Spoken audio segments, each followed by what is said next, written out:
پشاور میں 9 مئی واقعات کی ویڈیوز کی تصدیق کا مرحلہ مکمل ہو چکا ہے، جس میں وزیر اعلیٰ خیبر پختونخوا سہیل آفریدی، کامران بنگش، تیمور جھگڑا اور عرفان سلیم کی موجودگی کی تصدیق ہو چکی ہے۔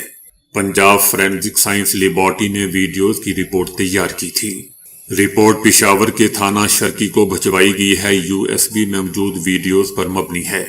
یو ایس بی میں موجود 16 ویڈیوز کا فریم بائی فریم تجزیہ کیا گیا ہے۔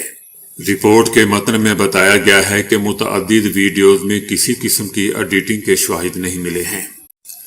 برطانوی میڈیا نے ایک ایسا دھماکہ خیز دوستو دعویٰ کر دیا ہے جس نے عالمی سیاست میں ہلچل مچا دی ہے۔ صدر ٹرمپ نے امریکی فوج کے جوائنٹ اسپیشل آپریشنز کمانڈر کو گرین لینڈ پر ممکنہ فوجی کارروائی اور قبضے کا خفیہ منصوبہ تیار کرنے کی ہدایت کر دی ہے۔ ٹرمپ انتظامیہ کے سخت گیر حلقے، جن کی قیادت سٹیفن ملر کر رہے ہیں، حالیہ خفیہ آپریشنز کی کامیابی کے بعد اس قدر پرجوش ہیں کہ گرین لینڈ کے اس جزیرے کو بھی طاقت کے ذریعے امریکی اثر و رسوخ میں لانے کا خواب دیکھ رہے ہیں۔ تاہم دوستو، حیرت کی بات ہے کہ امریکی نظام کے اندر ہی شدید مزاحمت سامنے آ چکی ہے۔ امریکی فوج کے اعلیٰ جنرلز اور جوائنٹ چیف آف سٹاف نے اس منصوبے کو کھلے الفاظ میں غیر قانونی، ناقابل عمل اور تباہ کن قرار دے دیا ہے۔ عسکری قیادت کا موقف ہے کہ نہ تو کانگریس اس کی اجازت دے گی اور نہ ہی نیٹو اس کے نتائج برداشت کر سکے گا۔ اس ممکنہ منصوبے کے پیچھے 3 بڑے مقاصد بتائے جا رہے ہیں، جس میں امریکہ میں معاشی دباؤ سے عوام کی توجہ ہٹانا، انتخابات سے پہلے ایک بڑی فتح دکھانا اور گرین لینڈ میں روس اور چائنا کے بڑھتے اثر کو روکنا شامل ہے۔ ترکیہ نے اسرائیل کو ایران کی داخلی کشیدگی سے فائدہ اٹھانے پر خبردار کر دیا ہے۔ ترکیہ کا کہنا تھا کہ ایران کی داخلی کشیدگی سے فائدہ اٹھانے کی اسرائیلی کوششیں ناکام ہوں گی۔ ایران میں احتجاجی مظاہروں کو ایران کے حریف استعمال کر رہے ہیں۔ اسرائیل بھی ایران کی صورتحال کو فائدہ اٹھانے کی کوشش کر رہا ہے۔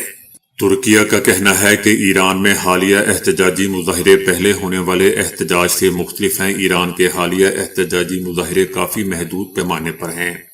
ایرانی مظاہروں سے اسرائیل جو توقع کر رہا ہے وہ پوری نہیں ہوگی۔ ایرانی عوام کو معلوم ہے کہ کس حد تک رد عمل دینا ہے۔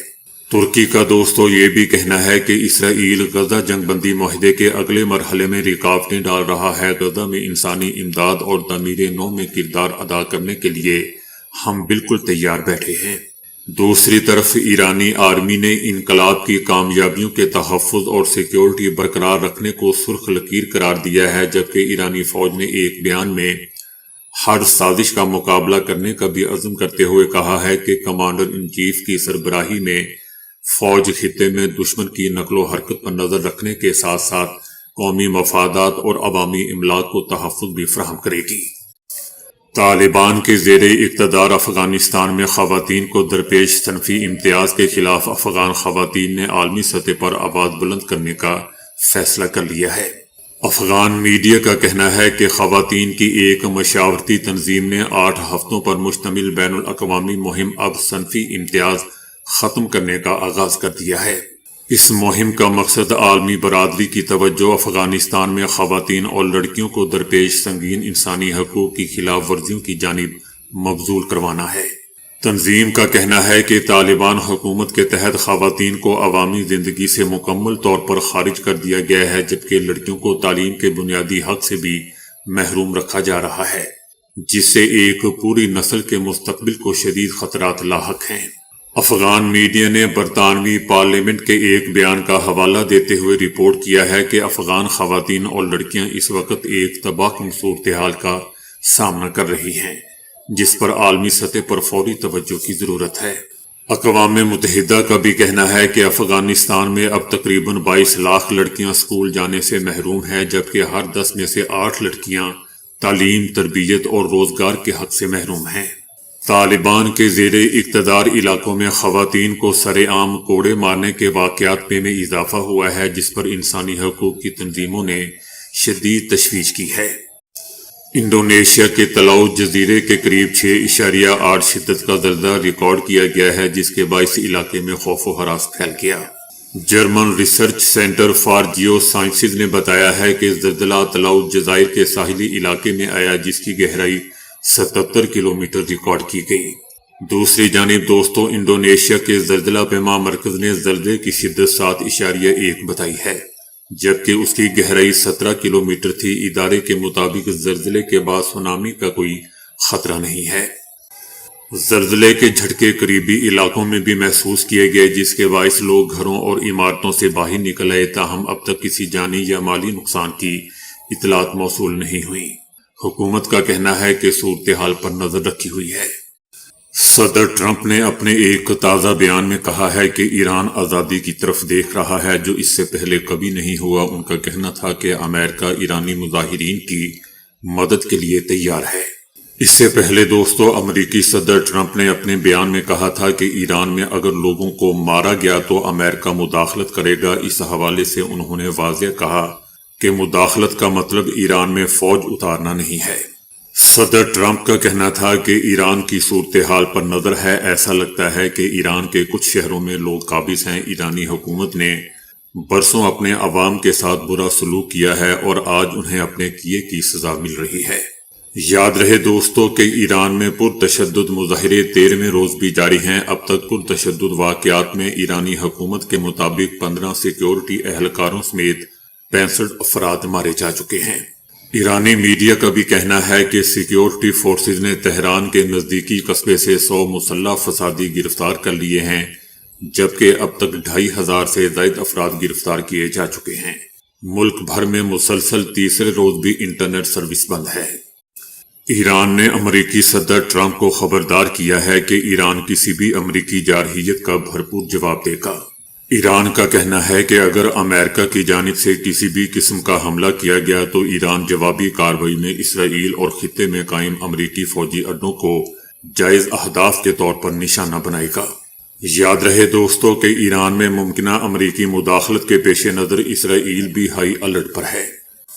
حالیہ دنوں میں امریکی صدر ٹرمپ کی جانب سے بارہا مداخلت کی دھمکیوں اور ایرانی حکومت کو مظاہرین کے خلاف طاقت کے استعمال سے خبردار کرنے کے بعد اسرائیلی سیکیورٹی اداروں میں تشویش بڑھ چکی ہے۔ صدر ٹرمپ نے کہا ہے کہ امریکہ ایرانی مظاہرین کی مدد کے لیے جا رہا ہے۔ دوسری طرف اسرائیلی وزیر اعظم نیتن یاہو اور امریکی وزیر خارجہ مارکو روبیو کے درمیان ٹیلی فونک رابطہ ہوا ہے، جس میں ایران میں ممکنہ امریکی مداخلت پر بات چیت کی گئی ہے۔ ایرانی فوج نے ملک میں جاری حکومت مخالف مظاہروں کے تناظر میں قومی مفادات کے دفاع کے لیے عزم کا اظہار کیا ہے۔ ایرانی فوج نے اسرائیل پر امن و امان اور ملک میں عوامی سلامتی کو خراب کرنے کا ذمہ دار قرار دیا ہے۔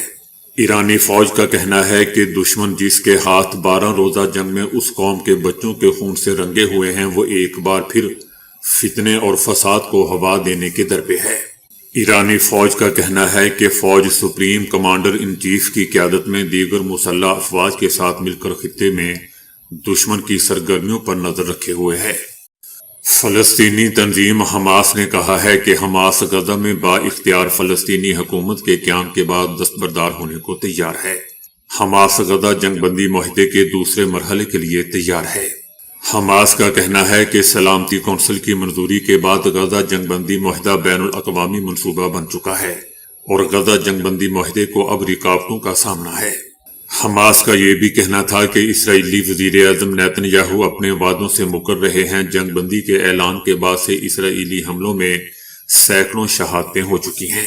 یاد رہے دوستو کہ غزہ میں 10 اکتوبر 2025 کی جنگ بندی کے بعد سے 400 سے زائد فلسطینی شہید اور 1200 سے زائد زخمی ہو چکے ہیں، جبکہ اسرائیل نے مقبوضہ فلسطینی علاقوں میں متعدد بین الاقوامی NGOز کی سرگرمیاں معطل کرنے کا بھی فیصلہ کیا ہے۔ غزہ میں دوستو شدید سردی جاری ہے۔ بنیادی سہولیات کی کمی اور اسرائیلی پابندیوں کے باعث امدادی سامان کی آمد رک چکی ہے، جس کی وجہ سے فلسطینیوں کی زندگیاں مزید مشکل بن چکی ہیں۔ امریکہ کے مجوزہ 500% ٹیرف بل پر ہندوستان کا ایک اہم بیان سامنے آیا ہے۔ ہندوستان کا کہنا ہے کہ ہمیں اس بل کے بارے میں جانکاری ہے اور اس تعلق سے ہندوستان کا رخ بھی بہت صاف ہے۔ دراصل امریکی صدر ٹرمپ نے روس سے تیل یا یورینیم جیسی چیزوں کی درآمدات والے ممالک پر 500% ٹیرف عائد کرنے والے بل کو منظوری دی ہے۔ بھارت، چائنا اور برازیل روسی تیل اور یورینیم کے بڑے امپورٹر ہیں۔ اگر یہ بل دوستوں پاس ہوتا ہے تو ان ممالک پر 500% ٹیرف لگ جائے گا۔ اس معاملے پر دوستوں بھارت کا کہنا ہے کہ انرجی سورسنگ کے بڑے سوال پر ہمارا رخ سبھی کو معلوم ہے۔ ہم گلوبل مارکیٹ کے بدلتے ہوئے رجحان اور اپنے 1.4 ارب ہندوستانیوں کی انرجی سیکیورٹی ضرورتوں کو پورا کرنے کے لیے الگ الگ ذرائع سے سستی انرجی حاصل کرنے کی ضرورت سے گائیڈ ہوتے ہیں۔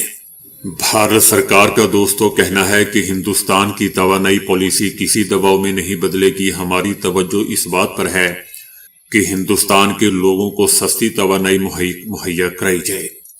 ہندوستان اپنی ضرورتوں کو پورا کرنے کے لیے دنیا بھر کے بازاروں پر نظر رکھے ہوئے ہے۔ بنگلہ دیش کے بارے میں دوستوں ہندوستان کا یہ بھی کہنا ہے کہ ہم دیکھ رہے ہیں کہ شدت پسندوں کے ذریعے اقلیتوں کے ساتھ ساتھ ان کے گھروں اور کاروباروں پر بار بار حملے ہو رہے ہیں۔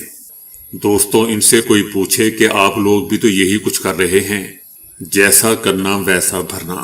ہندوستان کا یہ بھی کہنا ہے کہ ایسے واقعات کو ذاتی دشمنی، سیاسی اختلافات یا باہری اسباب سے جوڑنے کی ایک پریشان کرنے والی روش ہے۔ ایران کے اٹارنی جنرل محمد مہدی آزاد نے ملک بھر میں جاری حکومت مخالف احتجاج میں حصہ لینے والوں کے لیے سخت انتباہ جاری کر دیا ہے۔ اٹارنی جنرل کی جانب سے جاری بیان میں کہا گیا ہے کہ احتجاج میں شریک ہر شخص اللہ کا دشمن ہے۔ ایرانی ریاستی ٹیلی ویژن پر نشر کیے گئے اپنے بیان میں انہوں نے خبردار کیا کہ ایرانی قانون میں دشمنان خدا کو سزائے موت تک لے جانے والی سنگین دفعات شامل ہیں۔ اٹارنی جنرل کا مزید کہنا تھا کہ صرف مظاہروں میں حصہ لینے والے ہی نہیں بلکہ فسادیوں کی مدد کرنے والے بھی اسی الزام کے تحت مقدمات کا سامنا کریں گے۔ ان کا کہنا تھا کہ استغاثہ جلد از جلد بغیر کسی نرمی کے مقدمات درج کریں، مقدمے کو ثابت کرنے اور فیصلہ کن کارروائی کے لیے تیار ہو جائیں۔